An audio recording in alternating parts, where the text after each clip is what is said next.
You guys, I am still reeling from the Bad Bunny halftime show. I'm sorry, it was a party.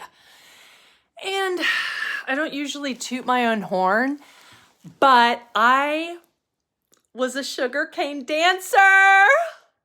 It was epic. Benito and I go way back. There's a quick legal moment in all of this because the internet is doing what the internet does, okay? After Bad Bunny headlined the halftime show, I saw a surprising number of comments like, wait, why was someone from Puerto Rico headlining this Americana event? He didn't even speak English. As if Puerto Rico is a foreign country. So let's take a minute and talk about something a lot of Americans vaguely know but don't really understand. What it actually means to be a U.S. territory. What it means is that place belongs to the United States, but it is not a state.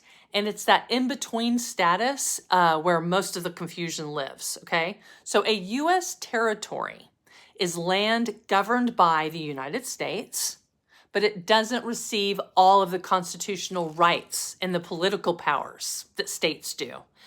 So Puerto Rico is full of American citizens, but it's not treated the same as a Texas or a California, which feels kind of unfinished because it is. Puerto Rico actually has its own local government, which is modeled very closely to one of our state governments. They have a governor, a legislature, a court system, and their own constitution. And people in Puerto Rico vote for their local leaders and manage their local affairs. But, and this is a key legal distinction, Congress has ultimate authority over Puerto Rico. So it governs itself day to day, but Congress has the final say on pretty much everything. It's like autonomy with an asterisk. But here's where it gets uncomfortable. U.S. citizens living in Puerto Rico cannot vote for president, do not have voting representation in Congress. And they have a delegate in the House, but that delegate cannot vote on final legislation. So yes, U.S. citizens, but without the full political power, which is a very strange place to land in a democracy. Puerto Rico uses the U.S. dollar, same money, same currency, no exchange rate. Tax-wise, it's a mix. Residents of Puerto Rico generally don't pay federal income tax to the U.S., but they do pay payroll taxes like Medicare and Social Security.